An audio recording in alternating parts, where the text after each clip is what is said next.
ছিলাম এখানে। আমরা প্রায় 1 ঘন্টা আলোচনা করেছি। আলোচনাতে অত্যন্ত আরও পরিবেশে আলোচনা হয়েছে। এই আলোচনাতে প্রধান যে বিষয়গুলো আমরা আলোচনা করেছি সেই মধ্যে প্রধান হচ্ছে আমরা নির্বাচন সম্পর্কিত বিষয়ে আলোচনা করেছি এবং নির্বাচনের সংস্কার বিভাগ কমিশন এবং আপনার নির্বাচন ব্যবস্থার সংস্কার সব কিছুগুলোই আমরা তুলে ধরেছি এবং আমাদের যে মতামত সেটা আমরা দিয়ে এসেছি। আমরা বলেছি যে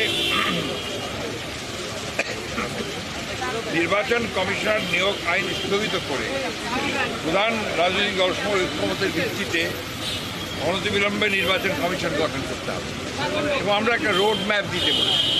নির্বাচন কমিশন কবে নির্বাচন হবে সেই একটা রোড ম্যাপ দিতে বলি। আমরা এনআইডি কার্ড যেটা আপনার স্বরাষ্ট্র মন্ত্রণালয়ে কথা আইন করা হয়েছিল সেটাকে অর্ডিন্যান্স জারির মধ্যে বাতিল করতে বলেছিল।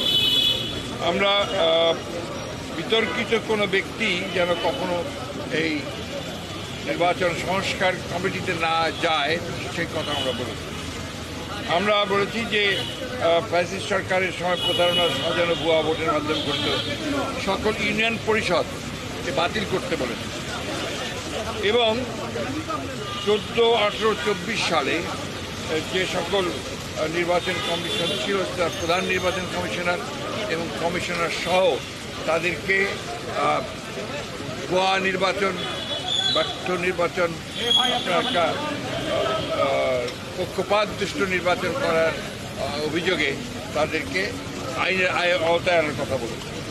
আমরা বিচারপতি খায়রুল হক, যিনি আমরা মনে করি যে নির্বাচন ব্যবস্থাকে ধ্বংস করার জন্য মূল হোতা, তিনি তত্ত্বাবধায়ক সরকার আইন বাতিল করার মূল নায়ক ছিলেন, তার বিরুদ্ধে আমরা আইনগত ব্যবস্থা নেওয়ার কথা বলেছি রাষ্ট্রদ্রোহিত অপরাধে।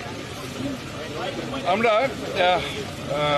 লক্ষ্য করেছি যে প্রশাসন থেকে অত্যন্ত দুর্ভাগ্যজনকভাবে এই প্রায় 2 মাস হতে চলেছে, আগামী 8 তারিখে 2 মাস হবে, এখন পর্যন্ত গত সরকারের আমলে অর্থাৎ ফ্যাসিস্ট সরকারের আমলে যারা তাদের দোসর হয়ে কাজ করেছে, তাদেরকে সহায়তা করেছে এই লুটপাট, অনাচার, অত্যাচার, মানুষের উপরে নির্যাতন, গুম খুনের ব্যাপারে, গণহত্যার ব্যাপারে তাদের অনেকেই, বেশিরভাগই এখনও পর্যন্ত বহাল তবিয়তে তার স্ব জায়গায় বহাল আছে।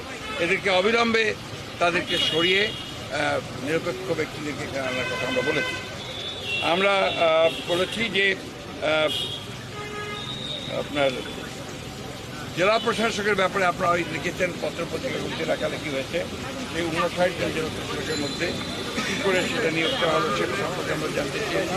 একই সঙ্গে যাদের বিরুদ্ধে অভিযোগ উঠেছে তাদেরকে নিয়োগ বাতিল করে দেওয়ার জন্য আমরা বলেছি। আমরা নতুন ফিট লিস্ট করার কথা বলেছি যোগ্য ব্যক্তিদের নিয়ে। আমরা চুক্তিভিত্তিক কিছু নিয়োগ বাতিল করার জন্য আমরা প্রস্তাব দিয়েছি। আমরা বিশেষ করে এই অন্তর্বর্তী সরকারের মধ্যেও 2-1 জন আছেন যারা অন্তর্বর্তী সরকার এবং যে গণঅভ্যুত্থানের বিপ্লবের যে মূল স্পিরিট সেটাকে ব্যাহত করছে, তাদেরকে স্মরণের কথা বলেছি। আর আমরা যারা পদোন্নতি বঞ্চিত হয়েছে সরকারি কর্মকর্তা 15 বছর ধরে, তাদেরকে ভূতাপেক্ষ পদোন্নতি নিশ্চিত করার কথা আমরা বলে এসেছি। এই ছিল আমাদের মোটামুটি বক্তব্য, পয়েন্ট ভিত্তিক, এবং আপনার বিচার বিভাগের ব্যাপারে আমরা খুব পরিষ্কার করে যেটা বলেছি সেটা হচ্ছে যে এই বিচার বিভাগে হাইকোর্ট বিভাগ, যেটা এখন পর্যন্ত কোনো পরিবর্তন হয়নি এবং হাইকোর্ট বিভাগের বেশিরভাগ নিয়োগই ছিল কিন্তু আপনার দলীয় ভিত্তিতে এবং প্রায় 30 জন বিচারক বহাল তবিয়তে তারা কাজ করছে এখনও। এদের ব্যাপারে ব্যবস্থা নেওয়ার জন্য, প্রয়োজনীয় আইনগত ব্যবস্থা নেওয়ার জন্য আমরা কথা বলেছি। এই কিছু দলকানা বিচারক যারা আছেন তাদেরকে অপসারণ করার কথা বলেছি। আর অতি দ্রুত আমরা পিপিজিপি নতুন নিয়োগ করার কথা বলেছি। আরেকটা আমরা লক্ষ্য করেছি যে যাদেরকে অভিযোগে গ্রেপ্তার করা হচ্ছে সুনির্দিষ্ট অভিযোগের ভিত্তিতে, হয়তো বা আপনার দুর্নীতি অথবা হত্যা, এইসব সুনির্দিষ্ট মামলায় যাদেরকে গ্রেপ্তার করা হচ্ছে তাদেরকে আমরা দেখতে পাচ্ছি যে আপনার জামিন দেওয়া হচ্ছে। এটা অত্যন্ত উদ্বেগজনক বিষয়টা আমরা দেখার জন্য বলেছি।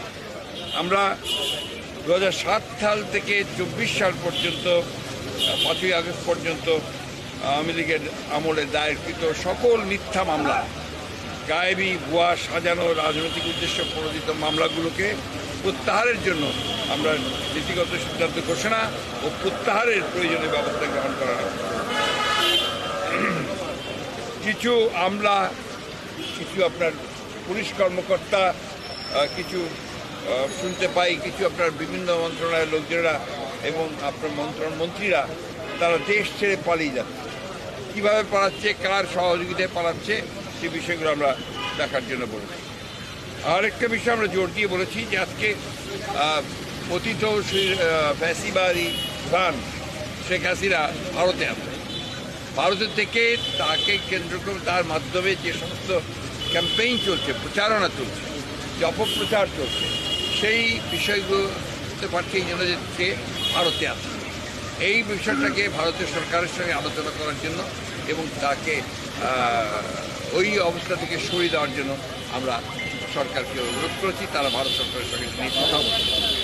সেই সঙ্গে পার্বত্য চট্টগ্রামে যে ধরনের অস্থিরতা সৃষ্টি করার চেষ্টা করা হচ্ছে সেটাও আমরা কিন্তু আপনার বলেছি যে পার্বত্য চট্টগ্রামের ব্যাপারটাকে আরও গভীরভাবে দেখে সেখানে কারা এই ঘটনাগুলোর সঙ্গে জড়িত তাদের বিরুদ্ধে ব্যবস্থা নেওয়ার জন্য আমরা কথা বলেছি।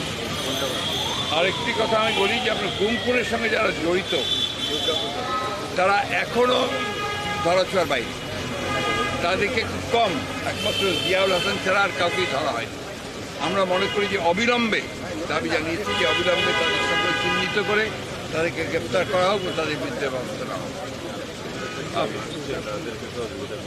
এবং জাতিসংঘের একটি দল এসছে এখানে, কিন্তু দুর্ভাগ্যজনকভাবে সেই দলটিকে যারা এর সঙ্গে জড়িত আছেন এই বিভিন্ন ডিপার্টমেন্টের, তারা তাদেরকে সেইভাবে সহযোগিতা করছে না। দ্বিতীয়ত হচ্ছে যে আপনার সম্প্রতি দুর্গা পূজাকে কেন্দ্র করে, সহজ উৎসবকে কেন্দ্র করে আপনারা লক্ষ্য করেছেন যে সনাতনের কিছু মানুষ, সবাই না, কিছু মানুষ তারা কিন্তু অত্যন্ত পরিকল্পিতভাবে জনগণেরকে উস্কে দিচ্ছে বাংলাদেশের বিরুদ্ধে। তারা অপপ্রচার চালাচ্ছে, কাজে হিন্দু কমিউনিটির উপরে এখানে অত্যাচার হচ্ছে, নির্যাতন হচ্ছে, এই ধরনের কথাবার্তা তারা বলতে যাচ্ছে, যেটা সর্বৈব এটা মিথ্যা। আমরা সবাই জানে, এটা আপনারা দেখছেন করছে। এটা হচ্ছে একটা সুদূর পরিকল্পনা তাদের যে বাংলাদেশে আপনার মাইনরিটিকে নির্যাতন করা হচ্ছে, বাংলাদেশের বিরুদ্ধে এটা একটা ষড়যন্ত্র বলে আমরা মনে করি। এই কথাগুলো আমরা তাদেরকে অত্যন্ত গুরুত্ব সহকারে বিবেচনার জন্য বলেছি, তার বিরুদ্ধে প্রয়োজনীয় ব্যবস্থা গ্রহণ করাকে আমরা বলেছি। Thank you.